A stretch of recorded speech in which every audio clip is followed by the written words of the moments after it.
So welcome everyone to another Tuesday Talks. This month we are joined by the wonderful Jasmin Sturm, who is an SCHH practitioner and a naturopath. She is here to talk about all sorts of things to do with naturopathy, and she also lives off-grid, so she's going to talk a bit about that. Jasmin, welcome to our Tuesday Talks, and thank you so much for being up so early over there in New Zealand to join us. My pleasure. So early welcome, Jasmin. Thank you. Hello to everyone in the chat. Thank you so much for being here. We appreciate you, and any questions you have as we go along, just hit us up in the chat and we'll do our best to answer them. So Jasmin, I thought you might just start by talking a bit about your journey and how you got to where you are today. Well, I'll try. Yeah, so I always wanted to be in health, actually. Like, I actually wanted to be a nutritionist when I left school. But then I didn't. I ended up going and doing a Bachelor of Arts. And then I had my daughter, and so this is 33 years ago, and she was really unwell. So I was actually brought up in quite mainstream, I guess. My mum, not really. We lived on an orchard actually with 35 acres, and we had our own beach, and it was just beautiful. What? So yeah, this is in rural Auckland. So I want an orchard and a beach. Right? Yeah, well, there was a downside. Dad used spray all the time, and we would have to sit inside, and he would put this big spray suit on and go outside and spray, like right outside the house, and with a big fan sort of thing. So, and we're not allowed outside for 5 hours. So as I got older, I realized that there was actually a few downsides to growing up on an orchard, but it was so beautiful. It was magical. Anyway, so that's I'm back on the land now. But anyway, my daughter was really unwell, and like, my mum was a nurse, but we never went to the doctor or anything. But when my daughter kept getting sick, and so I would take her to the doctor. So that was my whole awakening to the health industry, I guess, because they'd give her antibiotics or something, and I'd go away, and then she'd get sick again. And I remember that she would cough so much she would vomit. She was like, under one. And so I just knew innately that there was another solution, because I remember feeling like, like that they were saying that I just picked up that, that they thought I was a bit of a neurotic mother. You know what they're like when you just keep going to the doctor all the time. Yeah. And so then I took her to a homeopath, which we were just talking about homeopathy before. I did an iridology course, which is the study of the iris, and I found out that she actually had a really weak constitution. In fact, the weakest constitution, because I'd actually had surgery when I was pregnant with her. So that probably set her up for a few health issues. Yeah, and then so I ended up deciding to study naturopathy, which was really, I loved it. That was where I was meant to be. But the other thing I actually had thought that I wanted to do was to be a spiritual healer, but I didn't know how to go about it at that time. So I've sort of come full circle, really. So I studied naturopathy, and my daughter, like, I took her to an anthroposophical GP. Has anyone heard of them? Steiner doctor? Right. Yeah. Have you heard of Rudolf Steiner? Yes. Yeah. Yeah. So they use anthroposophy, I can't say it today. It's a big word. Which is sort of homeopathy. It is yeah. So it's sort of it's homeopathy and really old-fashioned remedies, like an onion compress, and he told me she always had to wear woolen stockings and a woolen singlet and eat broccoli, really sort of things that are coming back around now. Yeah.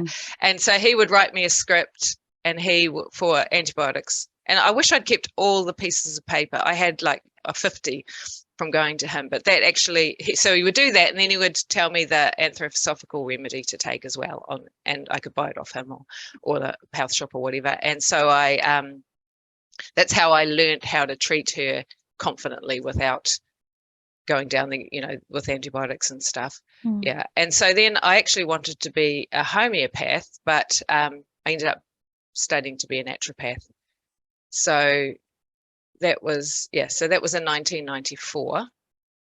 And then then I ended up, when I graduated, I ended up working at the naturopathic college and teaching herbal medicine, and setting up the student clinic,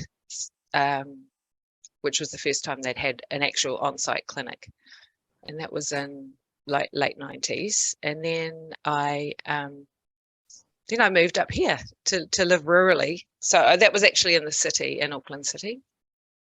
Right. And then I decided, so it's a long story. No, Is that it's okay? great. Yeah.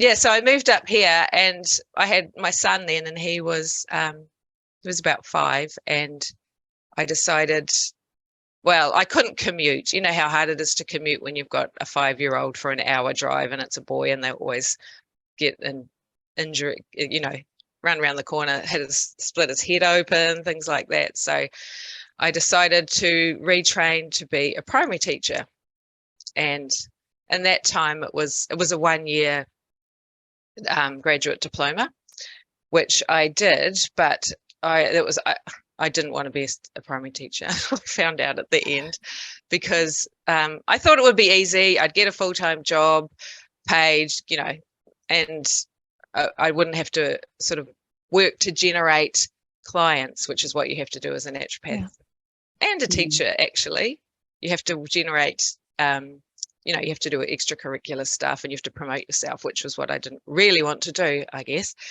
So then I finished that, and I decided to have a reading in the health shop in our local town, which is quite a small town, I guess, like 6,000 people. And she stopped. So she did the reading, and it was when you had tape decks, and I'm super conscious of my accent because I'm always listening to people from other countries. You know how I say, you probably notice anyway. When you say she when you stopped the say tape reading, deck though, and she said, she said, you're supposed to be a healer. Sorry, Jasmin, when you say reading, was it like a tarot reading or something? Yeah. Right, yeah. Okay. Nice. Yep, it was a tarot card reading. And she said, what, you're a healer. Why are you starting again by being a primary school teacher? You've already, this is what you're supposed to be doing, being a healer, or whatever, in a naturopath or whatever, anyway. So then she said, that's when she stopped the tape, and she said, actually, this shop's for sale, the one that she was doing the reading in, which was the health shop. And she said that they want a manager, and so why don't you buy the shop? So that's what I did. Wow. Yeah, so that was easier than having to take up a new career. Well, it was, but I'd never owned a shop before. But so I bought the health shop, and I had that for 7 years, and I saw clients, and I saw millions of people. So that was really interesting. You just see the people off the street as opposed to the people that are ready to search for a naturopath. Then I sold that because I was a bit over that. I knew I was ready to do something else. And that was 7 years ago, actually. So 7 years ago, I sold that, and my partners and I decided to buy some land. And our children were a blended family, and our boys were 17 and 18. They were the youngest. And we'd actually built a house together, a brick and tile, 4-bedroom house, small amount of land near the beach. But it was like, this just didn't feel right. I grew up in 35 acres. And so we bought some land, and we moved here and went off grid. Started off by living in a tent, actually, for 3 months, with a 3-room canvas tent. and my partner's actually an auto electrician, so he wanted to do solar, and I just went along with it all because it sounded exciting. And I'm a country girl by nature, and so we've been living here for 7 years, and but just want to bring in the hypnotherapy bit. So I see clients here. I had a clinic in the local town until 2022, I think, and then I decided just to bring it home. But we live like 10 minutes down a gravel road, so I was thinking a lot of people wouldn't want to drive 10 minutes down a gravel road with one-way bridges and potholes, but they do. So I know. And then anyway, so then I decided there was something missing. I really, the whole 2020 thing, I knew that's a whole nother story, the awakening around that. Yeah. So I decided to do soul-centered healing hypnosis to really bring in my spiritual side, which has always been really important. Yeah, and here I am now. Yes, that's such a great story. What is history? In your sessions, do you bring it all together in one package, or do you offer different packages for things? I haven't yet. I haven't brought it all in, but I know people do like to come to me because of my naturopathy, or because they've read that I'm really live off grid and stuff like that. No, so I don't. I do naturopathy because it's hard to. I haven't managed to blend it in totally yet. I need to really focus on that, because I sort of was going to back off naturopathy, but now I realize that it's so important, and it's just taking off in so many ways. Like with everyone looking for health online, I realized that I've actually, like, some of the things I offer are quite, like, one thing I do is a 21-day whole food cleanse, and I get people to. I see them 4 times, once a week for 3 weeks actually. So it's week 1, 2, 3, 4. And we just look at what whole foods are and toxins in the environment and sugar and things like that. So I personalize it for each person. So that's something that's really quite helpful. Sorry? Do you offer those services online, or is it all in person? No, it's online. Yeah. I do everything, most things online now. I know you talked about the whole sort of onion on the feet thing, and a lot of people have been passing around Barbara O'Neill's videos. She does all that kind of stuff. So you mentioned that it kind of feels like it's coming back to the old school traditional ways. Do you think there's a reason for that, or is it just like fashionable? Or well, so when I studied, it was lots of mothers and people who were mothers wanting to help because their child has had health issues or whatever, and it was really based on the food and those sort of traditional things that are coming to light. There weren't nearly as many supplements around. It was all herbal, mixes with herbs and vitamins and things like that. And then, because I worked at the college, I was actually involved in when we moved it from a diploma to a degree and streamlined what subjects were to be covered. And it was quite interesting because then, so I guess this was in around 2000, there were a lot of people who were very money focused, the students, or career focused more than sort of, just helping with that passion. And so it became a lot more focused on functional medicine and taking lots of supplements, and everything's got to be research based from more just, the other word. What is the other word? You'd know it, Tony, wouldn't you? Being an evidence-based? Paramedic. Yeah. Evidence-based. And so I think in the last few years, particularly, there's been a lot more awareness of people wanting to change, just because of all the stress, and the awareness of all the sugar and all the chronic health diseases or issues that are coming through. So I sort of feel that it's multifactorial, really. There's quite a few reasons. Yeah. and now who knows where it's going to go at the moment. but yeah, so I'm in a group of naturopathic practitioners, and it's a Facebook group actually, and there's 6,000 people. It's mainly Australian, and it's really interesting to see in there what people are doing. There's a lot more collaboration now with other practitioners, which is happening everywhere, isn't it? It's great. Yeah. Now, can you explain, because I know we did this off camera, but the difference between naturopathy and homeopathy for anybody that is unclear about that? Yeah, it's always been I've always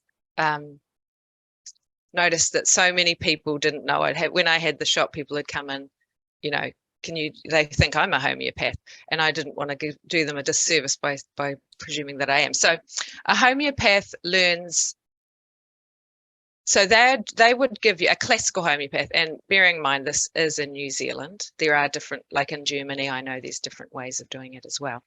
So they will prescribe one remedy, a classical remedy for the whole person, which is the physical, the mental, the spiritual, the emotional, and they will ask lots and lots of questions. For example, which position do you sleep in? Do you like the window open, closed? Do you like in amazing detail?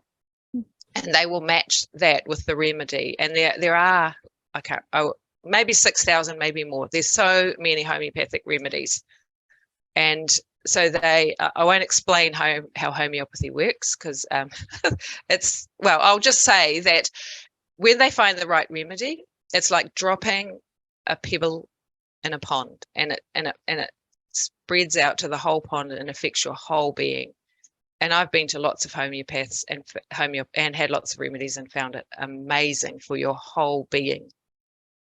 So that's classical homeopathy. But then people might, and in New Zealand, a lot of people will go and get acute homeopathics off the shelf, because it is really available frequently over here, or lots of different ones. And so acute remedy might be, okay, you've got a sore throat.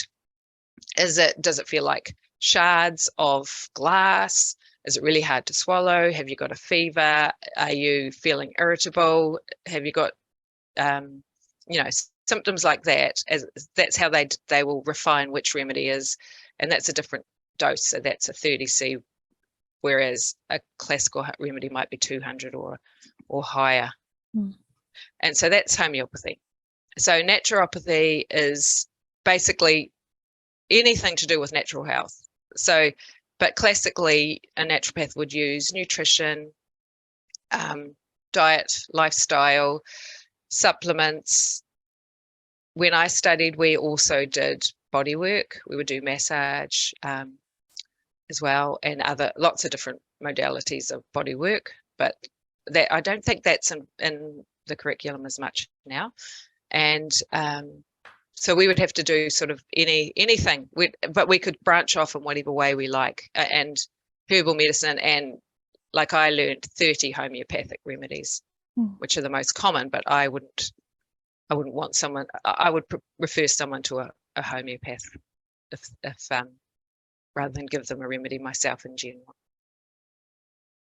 Is there one remedy that seems to be, I don't want to say more popular, that's the wrong word, just more used, I guess, by lots of people? Well, there's arnica. Has anyone heard of arnica? I have some. It's for pain relief. Yeah, bruising, swelling, things like that. And then there's some made of things like dog's milk or caustic soda, or they're mineral, plant and animal. They are amazing. What are those used for? Oh, it depends. I can't remember. That's okay. Yeah, have to look it up. Dog's milk. Yeah, and spiders, like actually. So it's like cures like. So when but if there's any homeopaths in the chat, they will be like, well, she's not explaining it properly. But so I just tell you one. So we don't have many poisonous animals or spiders here, but we have a white-tailed spider, which has come. Yeah, it is. It's great. Which has come from Australia, and so we give the remedy, the white-tailed spider, to people if they get the white-tailed spider bite, because the remedy cures it. It's like cures like, which is a big thing to get around for a lot of people, and that's why the most people who are medically, you come from that perspective, just think of, it's just nothing. How could that do anything? Is that like an anti-venom? Is that how that works? I don't know. Well, sort of. So Merc-Sol, which is for the sore throat I was explaining, is actually from mercury. Made from mercury. Yeah. Interesting. There's so much to learn. I thought it was interesting that I forget who it was you went to that told you to have your daughter wear wool socks. And I just found out that, clothing and stuff like that carries a frequency. So wool and linen carry 1500 hertz, and organic cotton is, I think, around 100 and some hertz. So the frequency of the clothes has an effect on our bodies. It's pretty amazing. Oh, absolutely. Yeah. And if you're using that with a remedy, it's going to amplify that remedy, right? Yeah. Yeah. And you can't mix linen and wool together because it cancels out. Really? Yeah, it's in the Bible, actually. It's like eating honey with the metal spoon. You need to use a wood or plastic. Oh, I didn't know that. To eat honey. I just learned that one myself. Oh, did you? Yeah, I just bought two big bottles or jars of honey, and I think Sarah learned that, so she shared that with me.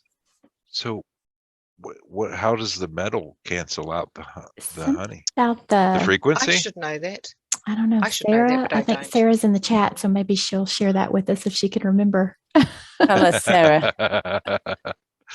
I don't want to eat it with a plastic spoon, but the wood spoon all day long. Yeah, I like anything made of wood. Yeah, I have my little wood spoon that I use for honey. I have an addiction to wooden bowls. I need to stop buying them. Another wooden bowl. I need it. Oh, it's terrible. So everything carries a frequency. So the metal is messing with the honey then? I mean, it cancels out. It's not as good. It's I don't remember. I don't even want to say because I know I'm going to mess it up. Maybe somebody can chime in with it. It cancels out something. It's the same with colloidal silver.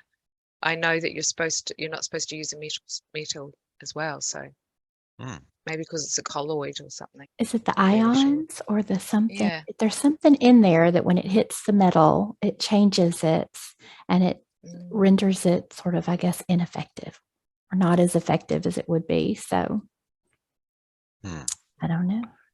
We're all going to look it up when we get off of here. Yeah. Absolutely. I wonder if it has anything to do because just shitty pot metal that our silverware is made of now, it's leaching stuff into your body as well. So if we all went back to using silverware, it would be better for you. Maybe it has something to do with that. It's taking something off the metal. Maybe. I just I like the idea of wearing wool and using wooden cutlery. Yeah. That appeals to me. So how is your off-grid living, Jasmin? I know you've told us like your journey to get there. Tell us a bit more about, you lived in a tent and then did you build your own house or? We actually live in a renovated shed, a huge shed. We live in half of it. We were going to build a house, but then because we're doing permaculture as well, which is, it was really a bare section with pine forest and a creek, and it just took a long time to do to build the inside of the shed. So it was a bare shell. So it's been an interesting journey because you have to really get connected to nature when you're in off-grid. and it's been a trial to learn to know how much, like we lived in the tent, and we had solar power, like we had a fridge and we had our bed and things like that. And then when we moved in the shed, we decided that we would just stay there for longer, but it took longer. So what was the question now? Sorry, I just kind of wanted to know the next steps. Just about off-grid. Yeah, from going to living in a tent to like where you are now, and like what were the first plants you put in, and what were your sort of priorities on that journey? Yeah. Okay. So the priorities were really to get our land usable so we could grow food, because we really moved here. We sort of were intuitively guided, as it were, to live off grid and to start growing food. And it's been quite a journey because the land isn't that usable. There's a lot of clay. And when you do permaculture, you does anyone know what permaculture No, is? would you share that with us, please? So it's making the most of the land, so you recycle things. So with the water, for example, so we live on the edge of a hill and the pine forest, and we have to make the most of where the water goes, so it's not leaching out or just going off straight off the property. So my partner built a big pond he's had to learn a lot from being an auto electrician to working on the land, and he loves it actually. So we have a big pond, and then we have swales. So swales are like these little troughs where the water goes along. So it comes down the hill, and then it goes into the pond, and then it goes along. When the pond is full and we get a lot of rain, the water goes along the swale, and then it meanders along and down into our creek. And it also, you plant your trees, you have sort of a mound on the side of the swale. So that means that the water soaks in to the water table or underneath the trees, so you don't have to water them so much. So you're utilizing the water in that way. And the benefit of living in a big shed is that you have a huge surface area to collect water with. So we have big tanks, so we don't run out of water. The first year we actually had a drought, or was it the second year? And so we realized that we needed to be really mindful of monitoring our water.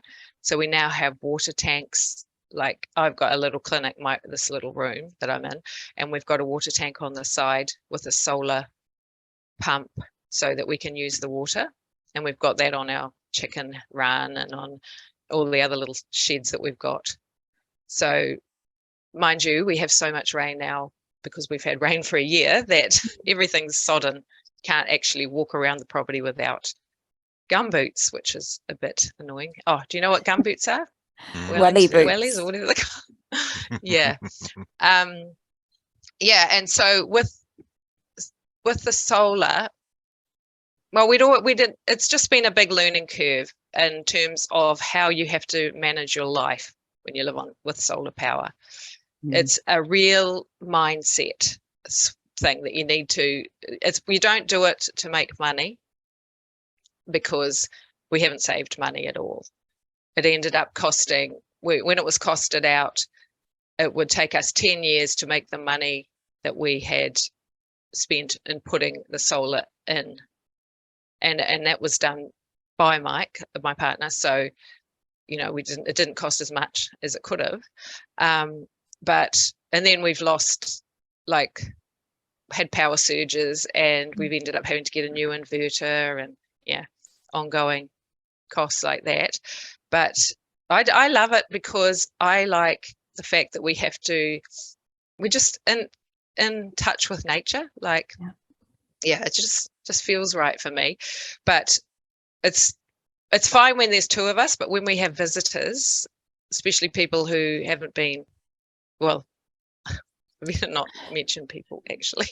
So because you have to be mindful that you can't go and have showers at night, so Actually, this is a funny story, sort of. When we first moved here, and my son was in his last year at school, so he was 18, and he now works in computers and IT, and we didn't realize that we wouldn't have any internet here because it wouldn't come all the way to our property. And he was really upset because he was a gamer and he couldn't couldn't play games online. And Mike said to him, well, you can charge your laptop between 10 and 3 when the sun's out. So No. he didn't stay here very long. He actually left home, but that was fine because it was his done. last year at school. And it was like, why did you move here? Because we didn't actually intend to move into a tent. We thought it just, you know how everything takes longer when you buy land and wait for things to happen. So we have the other problem is that we've actually, so you have to be prepared for things going wrong and be really excited about the things that go right. The good, just be joyful of when things, of the small things, you know what I mean? So if you're living off grid, we can't because we don't have enough power to do the vacuuming except when the sun's out in the morning. Or using a dryer. You can't use a dryer really, unless you turn the generator on, so we actually have, so in summer we have lots of power. In winter, if we have 3 grey days, we don't have much power, so we have to do much less. You wouldn't do the washing necessarily unless the sun's come out, so you have to just really think about when you do what. And also we can't use an electric toaster in winter or a jug that you plug into the wall. We've got gas, so we have to do it that way. So you have to use the gas element. So everything takes longer, which I don't mind. I'm used to it. So you have the solar that runs everything, but then if you were to, let's say, run completely out of power, you have a backup generator that you can use. Yes, with petrol. And petrol's just gone up a lot, so we have to be mindful of how much petrol we use. So we might turn it on and have a shower and I was going to say vacuum, but no, we don't do that often. But you just have to be really, I'm happy not vacuuming or washing or things. I know. I thought you liked to do that, Kaz. You do like to clean. I do like to clean, but if there was a reason not to, then that's good. There's always something else to do and keep you busy, right? So we need somebody with an engineering mind to come up with a system we can take the power out of the ethers and we don't have to rely on the solar. So let's get that started.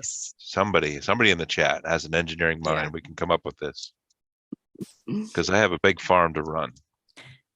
Someone has to be working on free energy. Well, they are. That has to be. There's got to be another.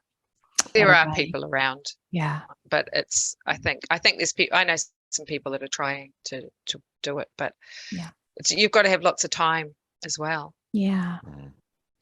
What about your food that you grow? Are you self-sustainable pretty much? You said you had chickens as well as fruits and vegetables. We've got that's the thing about the weather. We've had we had a drought, and this is when I got a bit alarmed about what was happening, because we ended up having these tiny little moth things coming out of the ground. And I was like, because it was really dry and we had terrible cracks, and it just felt quite ominous to me, actually. And then so then we had so much rain that nothing has been growing. So talking about potatoes, we had the year before last, we had 2 wheelbarrows full of kumara. Do you know what kumara are? So they are a root vegetable that grows in New Zealand, and they're quite sweet. Is also called sweet potato. So they were. We had some that. Like a yam or a sweet potato. Yeah, and they're big. They're sort of they're purple and long. And we had some that were more than a kilo. Ooh. They were huge. Wow. So that was good that year. But then last year, everything went rotten. So we had hardly any. And my partner's actually working on storing things the way they used to store them. Like he's tried, he hasn't got around to it yet, but to make a sort of like a cavey thing where you put them in the side of the hill in an old freezer. He has done that. And so he grew a lot of carrots one year and then put them in sand.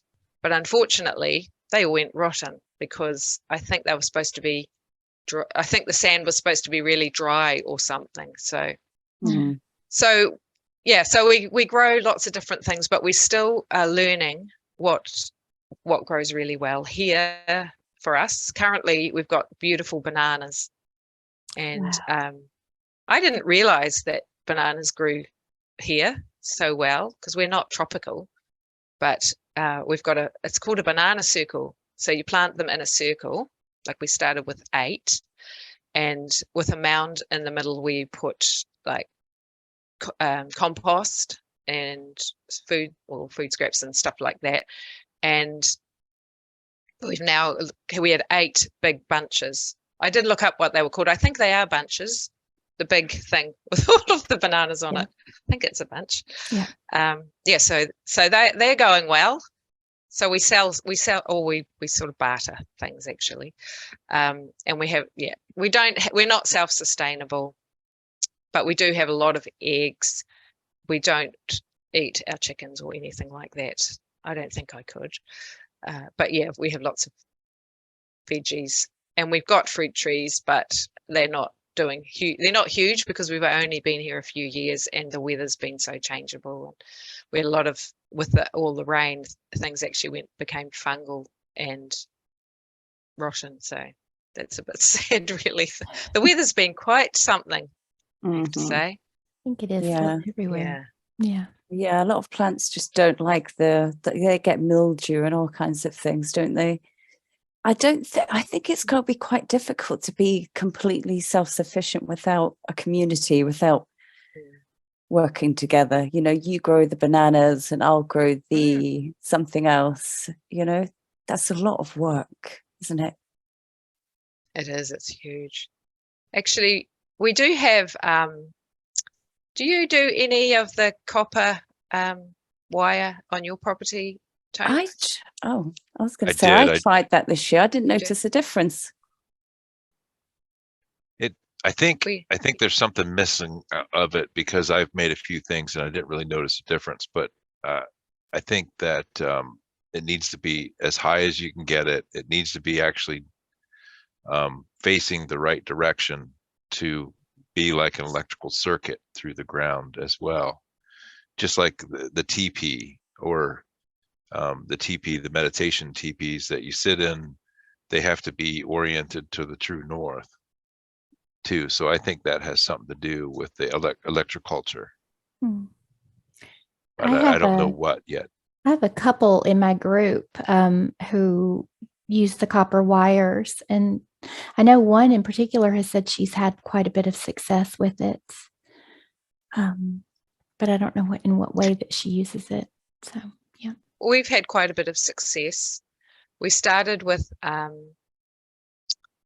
tomatoes because they were getting blight. So they were just going all yucky for want of they just didn't look, they weren't juicy, they looked terrible. And so he started by putting the wire around the trunk, and we had really good tomatoes, and we've got them sort of everywhere around. And something else grew really well, I think. But like you're saying, I think it depends on where they are and what angle. And actually, we've got a whole lot of crystals to put on the top, but they haven't been put on yet, like quartz crystals about that big.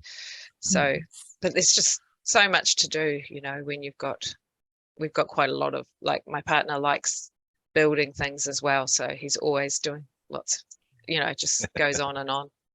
Yeah. So you put the copper wire around the trunks of the plant itself. Yes. Yeah. And even through the tomato. Yeah. Oh, wow. Okay. Well, that's and we put interesting. them around our nectarines, but they still, the fruit all went rotten because I think the soil was contaminated with fungus, really. But the other thing you can do is put what's it called? Mustard seeds. You grow mustard around the base because that's antifungal. Is it getting Yeah. fungus because it's just getting too wet? Yeah. Yeah, I suppose they just want better drainage. Maybe you could just stick some big old rocks around there. It's happening to a lot of people. Like our area is really wet. I think living in a forest, on the edge of a forest too. Mm. But lots of people in New Zealand, like we've had quite a lot of terrible storms this year, wiping out sort of bits of roads, and there's lots of slips down. But you know, I just think you just got to bumble on, and you like I think, well, we can grow lots of bananas and we grow lots of rocket, and you know, you just got to make the most of what you can do and try something different. And like I think we've got the other thing we've got actually that he's actually designed and called wicking beds, which is actually another permaculture thing. And so there's wooden frames, and then there's a metal tray, and basically, and then there's plastic piping which goes in and under, and that enables you to the same thing as the swales, that it doesn't dry out too quickly, so you don't need to keep watering, and you can actually put compost or whatever nutrition for the plants in the pipe, and then you can put a cover on it. So you can make it warmer, you know, so it's sort of like a little poly house or glass house. So they're doing quite well. So this is why I don't haven't got round to doing my thing together with my naturopathy and hypnotherapy, because I get too distracted. That keeps you busy, doesn't it? Yeah, it does. It does. Kaz, how did And I your don't do garden do washing. this year? I have lots of green beans, tomatoes, potatoes, onions were okay. It's funny because some parts of my garden liked the onions, other parts they didn't do well, and you kind of have to keep a note of what did well in certain places. And it's not a big garden, but some plants are just like, I love it here, and other ones are like, oh, I hate it here, but I'm only like a meter away from you. Don't know what that is. So I mean, we don't grow enough to feed ourselves, but it's so nice to go out and pick your own, see what you've got that day and pick it. So good. Yeah. How about you, Heather? Tried? Sorry. Heather likes to grow some lettuce. I gave up on lettuce like a while ago. Yeah, that didn't do so good this year. I did plant some little plants, but it was just like one little plant here and one little plant there, and it was just kind of pitiful. But I'm dipping my toe. Exactly. I'm trying. I think next time I'm going to try to go bigger and see, but I don't do so well with my plants yet, but I'm going to get there. I say just stick it in and see if it works. Yeah. I did that pretty much. And I think I had the little mini tomato tree and maybe ate about 10 tomatoes off of it. So there you go. Or actually my dog, he ate maybe half of those or more. He would just go outside and just take a little tomato off the tree, and all of a sudden there were a few less one day, and yeah. So hey, you can put them in hanging baskets. So that's a great idea. Yeah, you can't get them if they're high enough. And Tony, you had like 8,000 pounds of potatoes, right? Yeah. Shoot, well, that it was 800 pounds of taters, and they're Kennyback taters, and that was only out of 4 rows. We planted 8 rows. Wow. So, and the other part, because my buddy helped me, but so the other 4 rows were his rows. And that was a lot of taters. That was the first year I ever grew taters. That's good. What do you use to get those out of the ground? A tater plow on the back of a tractor. Tater plow. That was a lot of work. Yeah. That is the official name. Tater plow. Tater plow. So then you go down through the row and plow it through once, and then do it again, do it through, and keep picking up taters. That's a lot of work Yeah. in the hot Mm. sun. I'm not much for gardener. I don't like to be in the direct sun for that long. But So so if we got any questions in the chat, I think I might have yeah, seen some. Song said that she has a friend who's building electroculture sculptures for people to purchase.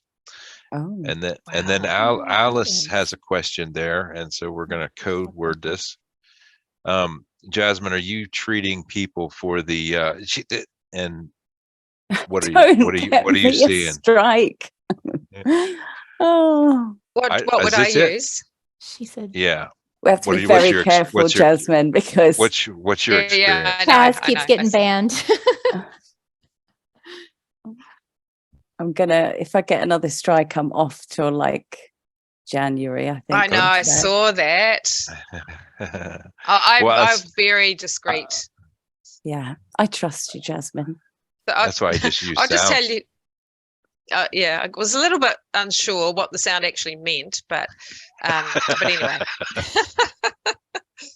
So I was thinking about this. I treat everyone sort of similarly, really, which is to get to the bottom of what's going on in the body, because I've noticed that a lot of people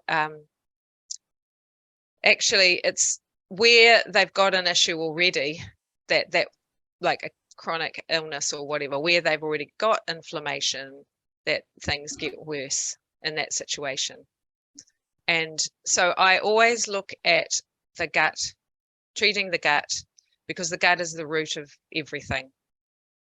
And you know, your immune system begins in the gut, your neurotransmitters absorbing all the food, breaking down the food, taking the toxins to the liver. You know, it all starts in the gut. So that's always so important from my perspective. But also managing stress and you're supporting your nervous system is really important, because if you're stressed, then you're going to be in the flight and fight, and the blood supply won't be going to your digestive system. It will be going to your peripheral, your extremities. So it's really important to manage stress and look at sleep. And I know a lot of people think that that's, you know, but I want the detail, the depth. But if you haven't got that right, then it's not going to be as effective. But yeah, so sleep is so important, because when you sleep, your body gets restored. And if you don't sleep enough, then your body is, you know, on the back foot. So I always look at nutrition. I actually use hair testing a lot, which is taking a small amount of hair. We don't take, like people say, the hair follicle where it's 1 strand, but it isn't. You need to take it close to the scalp, and I send it to a lady who has an EAV machine, and she has like at least 220 things that she tests against your hair, and that's food, lots of environmental substances, actually, a couple of parasites and worms, and yeah, lots of things like that. And so I like to use that with most of pretty much everyone who's coming to me for naturopathy, because that will show what food and environmental substances are causing a reaction or irritation in your system. It's not like an immune mediated thing with your actual immune cells. It's more on an energetic level. And someone might come back with 10, or more, usually more than 10, 15 or 20 or 30 things on a scale of 1 to 10. And that enables me to work out what's going on, and, well, of course, to avoid the food, and that allows your gut time to heal. But then if it comes up with things that show the liver's not detoxifying properly, then we know we need to address that. Or if there's lots of fats, it might be the liver or gallbladder. A lot of people will say, you know, that I've got dust allergy or pollens, but it's actually the gut. I'm sorry, it's food that comes up, because the guts, they're reacting to something. Mm-hmm. So I have had one person come back with that thing that we were just talking about, because that is actually in the test. But I think I have to ask for her to use that specifically. But so back to your question, always looking at the gut and managing those other things and reducing inflammation. So reducing inflammation can be things like turmeric, high strength turmeric. There's lots of herbs. There's an anti-inflammatory diet, of course, cutting out sugar, things like that. I like to use N-acetylcysteine, which is called NAC. And I just want to point out that there's so many protocols out there. And I see people saying, oh, do this, and wanting, you know, and everyone gets desperate, which I understand. But if you take on 10 supplements, your body's not necessarily going to absorb them. So it's more important to work out what the key things are. And because if your system's out of balance, for example, if you're lacking vitamin D, which seems to be a lot more common nowadays with all the sunblock and, you know, not necessarily out in the sun, that if you haven't got that, then you'll everything will be out of balance. So I know some people say about supplements that, you know, you should get it all from your food. That's in an ideal world with ideal health, with no toxins in the environment and perfect, you know, genetics. Because if your genetics out of so for example, have you heard of celiac disease, where people can't take wheat? Yeah, I know. So it can get switched on and off depending on the environment and how much stress you're under and things like that. So so those sort of factors need to be taken into consideration as well. And then I know, like, there was this thing with a particular tea that everyone was taking. I don't know if I should mention it or not. It's just from the trees out there that I've got. Pine needle. Yeah. Oh, yeah. Pine needle It's tea. okay, isn't it? Yeah. And it was like everyone wanted to buy it and take it, and it's like, but do you actually need it? And that same action is in lots of different herbs. That same so the particular acid that was in it, I think it was shikimate. And that's where I feel that people just have to, it does get overwhelming, and we've just got to don't take too many supplements. You're not going to absorb them. But of course, be mindful of what you do and, you know, what you eat. And of course, organic's better. But then if you're going to stress out, then you're not going to, that's going to throw your health out anyway. If you're going to worry about it, because the mind is such a big factor as well. Yeah. It's a combination of everything, looking after yourself mentally, spiritually, and health, obviously. What's the best way then to find out what the key things are that you might have an intolerance to? Is it a hair test, or is there other ways? That's the way I use. That's what I use. And I get, because I've done at least 250 over the last few years, that I get really, I like it. I get really good results with it. I sort of, you know how you resonate with someone, and together we work really well. So she's actually quite intuitive, the lady that I use. I know I've had people from overseas send their hair to me, but there'll be other ones around. It just, like, some people will go to get this cheap one from the farm, the health shop or whatever. There's a chain around New Zealand, and they get so much information. They don't know where to start. And they brought it to me, and I'm like, oh, you know, it's too overwhelming to try and look at 50 things at once. So it's about getting to the most important, the underlying. And that's what, as a naturopath, we do. We ask lots of questions over an hour, and we try and get to the underlying factors to address that. Like, a lot of your symptoms might be related to one particular thing underneath. Yeah. And then you can come up with a plan to help them put it all into action, what they need to do. Yes. Yeah, because I find I'll have someone come to me and they'll have a bag with 10 or 20 supplements, and they're like, they actually might be counteractive of each other. And it's like, your poor body. But I understand why. I totally get it. And that's the thing with all the information that's out there. It's so overloading.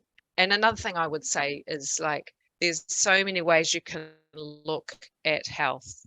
And it's like looking at a house or a room from different sides. Like, you can look at food, you can do the keto diet, for example, or you can do the vegetarian or the vegan, or, you know, there's so many different ways of looking at food. But it's like you can't do all at once. You can only, they might get to the same thing. Like, they might get into the house, for example, but if they're looking on one side, they don't, like, you can't address it from all, you can't do. So I suggest to people, do something for 3 months, and if it's improving, then stick it. Well, you need to stick at it for 3 months to actually see if it's working for you, but there's no one thing that works for you. Lost her. That's a shame. But the other thing, we were talking about this recently, I think, on a Tuesday Talks, is just trusting your body, right? And your intuition. Your body knows. Yeah. Your body tells you all the time what it needs. If you just listen to it. You might find yourself being drawn to something all of a sudden and realize that that's exactly what you needed. She's back. I don't know what happened. It's dropped off for a minute. Yeah, I was just saying that sometimes you just need to listen to your body and tune in, because your body tells you exactly what it needs.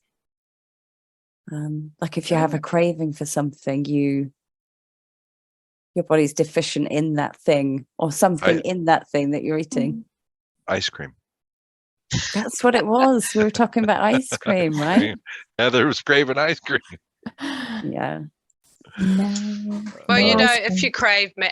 if you crave sugar, it can often be magnesium, because one molecule of magnesium sugar takes like 24. Don't quote me on that. 24 molecules of magnesium. So when people eat a lot of sugar, they get deficient.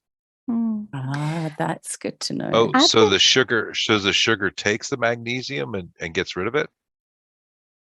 Yeah, to metabolize it. Wow. Depletes it. I didn't know It depletes, yeah. I have been trying the Celtic salt under your tongue. We were talking about Barbara O'Neill. I think that was one of the things that she says, put it under your tongue, and then that begins to absorb the magnesium in your body from the salt and then the other minerals. Do you guys do that? No, but I do have a crystal salt, like when I'm drinking lots of water. Yeah. And so the Celtic salt had 3 magnesiums in it. Yeah. Plus it has all the minerals that our bones need in that salt crystal. And so that I got Celtic salt too when I saw that, because we're all deficient at magnesium really bad. I'm pretty sure. I mean, that's a lot of minerals and magnesium, and deficiency in magnesium causes a lot of heart issues that we have today too. Everything. I mean, the whole body functions on magnesium. Use it. Magnesium. And also, Sorry, I was just going to say, what foods have the most magnesium? Where do you find that? Chocolate. Oh my gosh, how can I forget that? Whole Foods. I teach this, and it's just completely gone out of my head. That's happening to me a lot lately. Yeah, I'm sure it's called brain fog. Yeah, nuts and seeds. I'm sure vegetables. Yeah, chocolate. Chocolate is one of them. Chocolate. Good chocolate, good quality chocolate. Right. But medication depletes us of lots too, which I think people don't realize. Yeah. Okay, any other questions for Jasmin? I don't know if Alice had another. She has detox there with a question mark. I don't know if that's a question, or I don't know. Maybe Alice can clarify real quick. Maybe she was asking about a detox for getting rid of the effects of the nunit. We have Sarah saying raw milk makes my gut happy. I love raw milk too. There's a farm not far from where I am that you can just turn up and buy raw milk, and it has this really creamy top to it. So nice. But- That sounds amazing. I don't know if Alice is gonna come Alice back has with been that or not. craving pineapple. Well, Jasmine, what would you suggest for someone for a nice detox? It's good for your digestion. What would be Yeah. the best way to start? Just do a fruit and veggie kind of detox, or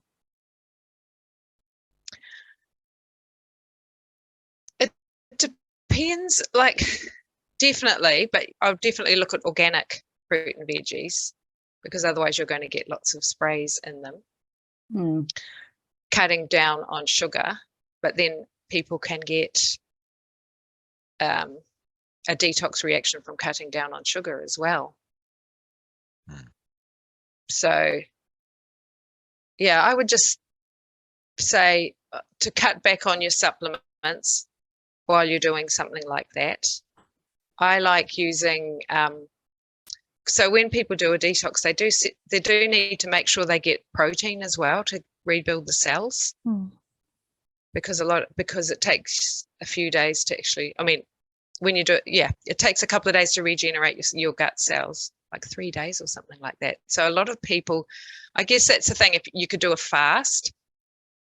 I'm not a huge, like, I don't do those a lot because of, you know, medication and other toxins that they might have in their body. I wouldn't want to cause a reaction. And maybe, was that what she was asking about, detoxing from? Yeah, from The the thing. effects of Question in that regard. yeah. the thing. Yeah, well, there's lots of herbs, like, you need to work out which of your body systems, like if you have which body system is the most compromised. Like sometimes people might do a detox, but it affects their gut or their bowel, or it brings out something on their skin. So yeah, there's no, I guess I'm not a one thing for everyone, I'm sorry to say. No, I think you're right too. Yeah. Yeah, so you need to But go see a specialist like you, really. Yeah, because otherwise, anyone who sort of can get to the bottom to do it the most easy and gentle way, that's not going to throw you out too much. And for example, we've got, like, in the hair test, it picks up candida. You know, lots of people are on a candida cleanse at the moment, and because there's a whole lot more awareness around it. But some people feel really terrible, and some people will drink a lot of kombucha instead of, but a lot of people react to that if they've got a condition called SIBO, which is where the bacteria that should be in the bowel end up in your small intestine, and then it causes bloating. So I guess, I just find that there's no one way. So yeah, going to just, or you can try, if you've got really good health and you do something, you don't have any terrible symptoms, then that's probably okay. But yeah. Is everyone frozen, or is it just me? It's just you. I think yours is kind of going in and out just a little. Keeps glitching. It's okay. It's sorry. good. Yeah, we can hear you though. Oh, that's good. Yeah. Alice asked, what's the best way to lose weight? Now that depends on what's caused you to put the weight on. And if you're a woman, and if it's hormonal, or if, it totally depends. I need more details on that, because some people, it might be stress. Like, I remember one particular client, and she was young, and she was going to the gym a lot, and she was on a restrictive diet, and she actually was just doing too much for her body. So it was holding on to the weight. So it was when she needed to stop, slow down, and just nourish her body more, because she'd put it all out of sync. So you know, a lot of people, the keto style diet works to lose weight as well. The naturopathic one, not the really restrictive one, which is just eating fat and cream and creamer or whatever.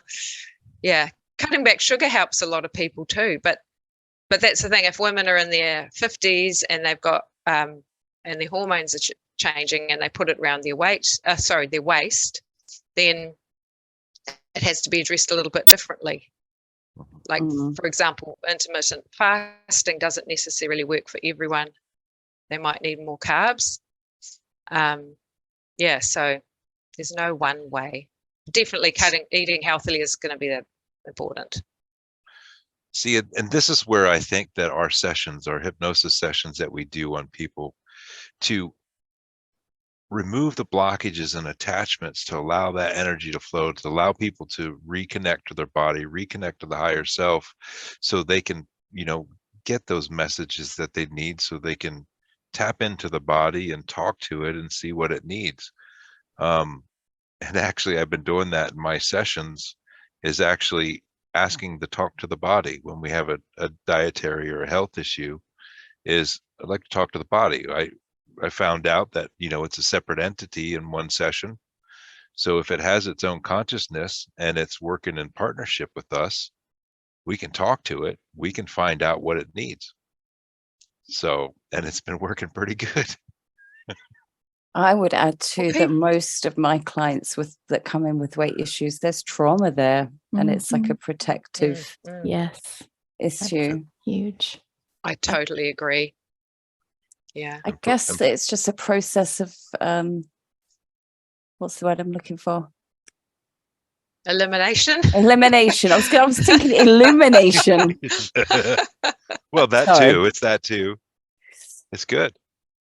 I think in a way, I definitely think doing the hypnotherapy is so important for people to get back in touch with their intuition, and to know that they can actually get the answers themselves. So important. And I think with you, the practice of being able to tie the hypnotherapy in with the naturopathy, and that would be superb, because you come up with things that the person needs to do in the hypnotherapy, and you could, get them the herbs or anything that they need, or what they need at the time. Yeah. We all have our unique little twists on our sessions, don't we? It's pretty good. It's amazing. It's awesome. Yeah. Yeah.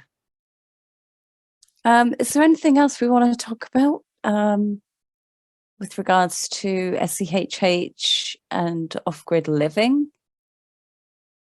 Anything else you want to mention, Jasmin? I was just I was going to mention about herbal medicine. Oh, yes. Let's talk about that. Yeah. So with herbs, or herbal, I say herbs, but herb, it really means the plant, the whole thing. So as a herbalist, what a herbalist will do is they'll make a prescription for the client. And I do love using herbal medicine. I would love to make all my own herbal tinctures. I'm growing a few plants, but so you can you can make a tea, or you can use a tincture, or you can make a cream and apply it externally. So with the tea, because a lot of people will go drink tea, drink the tea. So if you're going to make a tea, you have to be aware that it doesn't necessarily get the same constituents out as in a tincture. It'll just get the ones that come out with water, not the other ones. So they'll all have different actions. And you can make a tea as an infusion or a decoction. So if you're making a tea with the flowers or the leaves or the whole plant of something that's very soft, then you can pour the boiling water on it and leave it to soak for 5 minutes and then drink it. Or if it's a woody plant, then you use the root, like for dandelion, you can actually boil it for 15 minutes and then drink it.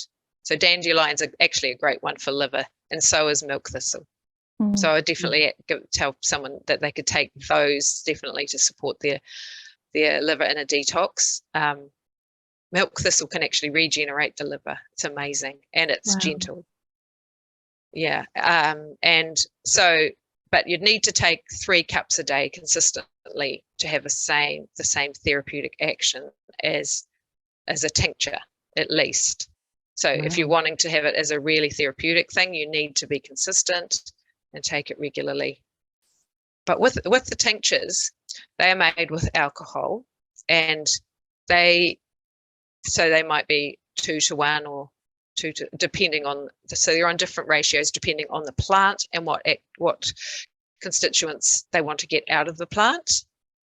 And so when a herbalist makes so a lot of people will say, well, I'm making a particular remedy, an olive leaf. Lots of people do it over here, or they might do dandelion or use the whole plant, which is great. But the thing that we can do which is what I love about herbs, is I can make a prescription. I make it up specifically for the person and all their, I'm just thinking about that word, all their specific symptoms. Mm-hmm. So I might have someone come for a cough, and they might have a chesty cough, or they might have a dry cough. So if they've got a chesty cough, we want to put in something that's antispasmodic and something that's going to loosen the mucus. It's called mucolytic or catarrh. Or if it's in your sinuses, you use different herbs, or you might want to put something in which is for a fever, or if their adrenals are a bit shot, adrenal support. So we actually we choose which herbs we'd put in a blend for someone depending on their symptoms like that. So I would give someone who had a cough and was really sick, had been sick for a while, something quite different to someone who had a tickly cough, for example. So when you're making the tinctures, because I was thinking the other day, I've got quite a bit of oregano or oregano, as Kaz would say, and taking some of that and making a tincture with it. Would you use an alcohol base? Would you use a vinegar? Would you use a water? How would you do that? So oregano, a lot of people use the oil, or were you thinking of the whole plant? So I have the plant. Can I make a tincture with that for like the antibacterial? Yes, you can, definitely. I would be more inclined to use alcohol because I know that it gets the right constituents and it will stay, what's the word? It won't go off as quickly. But other people might use vinegar, but vinegar can be, might not taste as nice. Right, kind of bitter. It depends, yeah. And one thing I'd say about using essential oils or oregano is that it can actually, you've got to be careful not to take too many antimicrobials to kill off all your good bacteria. Yeah. Because that's what lots of people end up doing.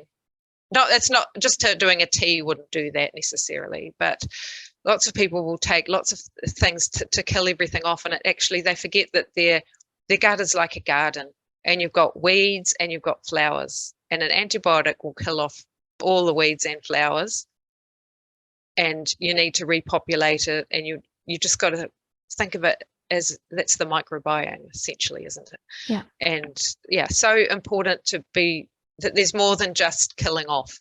You want to nourish it and nurture it and heal it and provide it with the nutrients moving forward. Yeah. Absolutely. But there's lots of teas that people can just pick out of their garden anyway.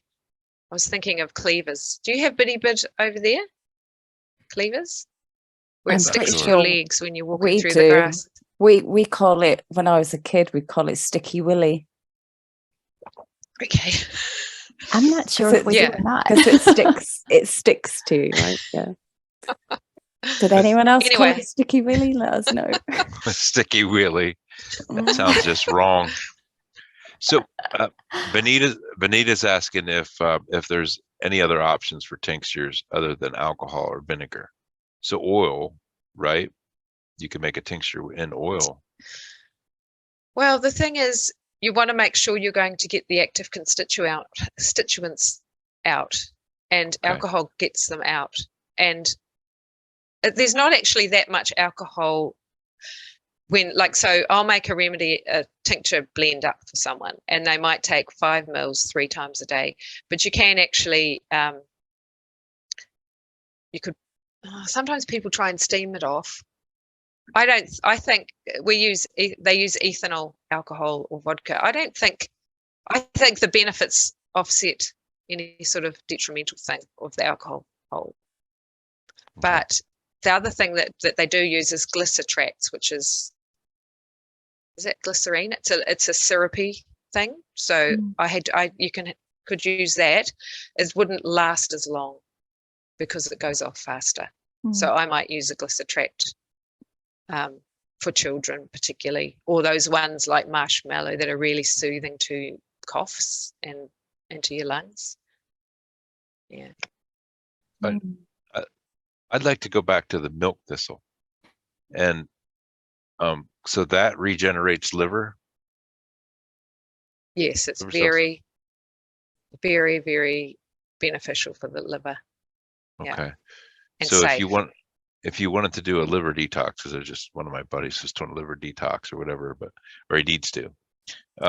What tea would be better or tincture?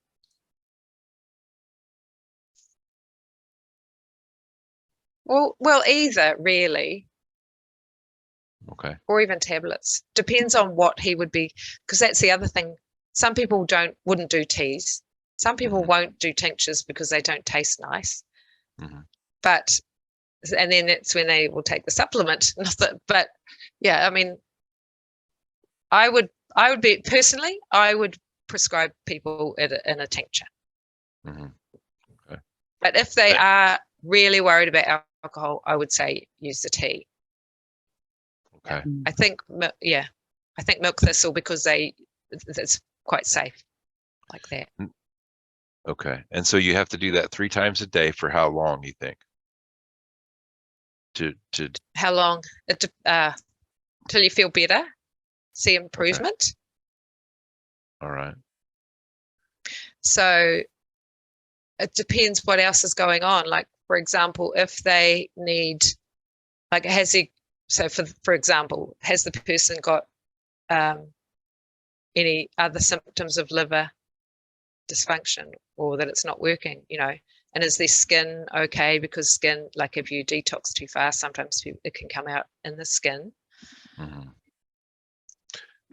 He just went and got a test by his regular doctor and said that actually, probably, sorry, you go. Well, I just said that his liver was what did it say? And I forget what the measurement was. The bilirubin, not bilirubin. I can't remember what it was though, but still, it was just a test from the doctor that said it was his liver was out of whack and having issues. Oops, she froze. Oh no. Oh no, what would she say? I Come don't back. know. There she is. She's back. She's back again. There you are. There she is. Back again. I've never had this happen before. It's all of our energy together. Yeah. I mean, there's lots of ways to detox the liver, isn't there? There's lots of ways to do all of this. That's the bit where people start getting confused because you're like, I don't know where to start, but I agree with you. We should just start with the gut and then that process of elimination. You see what your body likes and what it doesn't like. And if in doubt, see a naturopath. Yeah. So a big thing is actually the bowel. So if people don't have a bowel motion regularly, or if they get constipated a lot, then they really need to support their colon and make sure that they address what's going on there. Because, like, for example, a lot of women will have like hormonal acne around their face, and actually if you don't detoxify the hormones by having, and that's one of the things, is having a regular bowel motion, then the hormones are just going to go round and round in your body. So that's where someone might need more fiber, for example, or bitter foods, bitter greens, rocket, anything that tastes bitter. Prunes is what we used to have as kids. If that were to occur, my mum would feed us prunes. But they might be quite high in sugar too. So oh yeah, they were. They were in syrup. They were in a tin. I mean, it's great to do old-fashioned remedies. They were in a tin full of syrup. Yeah, but they were delicious. Yeah. But sometimes people have their enzymes. I didn't hear what you said, Tony, so I'm just going to answer what I thought. Their enzymes are out, too high or too, and that might be because they're lacking in zinc, or they might be lacking in eating enough protein as well, because that's another thing that can be affected. Or fatty liver. You need to make sure that you eat the healthy fats and not processed fats. And yeah. It's difficult for a lot of people right now, isn't it? Because everything's so expensive. It's trying to find the balance of doing all these things are right, that are also affordable, especially if you have a family. It's trying to get that. Everyone's trying to just get that balance. That's why I like homeopathy actually as well, because homeopathy is amazing for emotional stuff. Actually, like if you've got chronic anxiety, and when you asked Heather before about remedies, there's one for shock called aconite, which is homeopathic, which is really helpful for a lot of people at the moment. And there's another one called arsenicum, which is really good for anxiety. So there are lots of cheap and easy things that can be used as well, like cashew salts, and that's why it is beneficial sometimes to go and see a practitioner and pay the money, because you actually know, okay, this is where to from here, instead of try this, try that, when you think of all the time and money. But I hear what you're saying about having a family. That's where, if that's what you can afford, go to teas. Get your greens out of the garden. And there's actually to help people with organic, which is the best foods that if they weren't organic, it's called the Dirty Dozen, or is it the Clean 15? Have you heard of that? Yeah, I have. Yeah, that's in America. Yeah. So basically, they've done some tests about the which plant veggies and fruit have got the most spray and which have the least. If you can look at that, you can see, well, these are the ones that I should try and eat organically. I can't remember them off the top of my head. Yeah. Some of my favorites are on the dirty side. Unfortunately, I've seen that list. I was like, oh man. Oh well. Oh, that's funny. Never even heard of that before. Yeah. Oof. Any other questions before we wrap things up? I think this was amazing. Oh, we learned so much from these chats. I know. I could just listen to you talk and share. That was great. Yeah, thank you so much, Jasmin, for getting up super early and being with us today. Really appreciate it. Appreciate everyone in the chat as well. Thank you so much. And, sorry about my reception. That's okay. No, it's fine. It was perfect. You hopped right back on. Yeah, you were only gone for a second or two. Maybe the sun was going in and out. Your solar panels. Oh, I think she broke Don't it. now. Don't go now, Jasmin. We're almost finished. Yeah. Oh, there she'll went. pop back on. Thank you, everybody that showed up today and joined us and left a message in the chat. We appreciate you all so much. Absolutely. See you all next time. All right. Thank you, everybody. Bye from Jasmin too. Bye, everybody. Bye love from you all. Jasmin. Have a great afternoon, evening, wherever you are.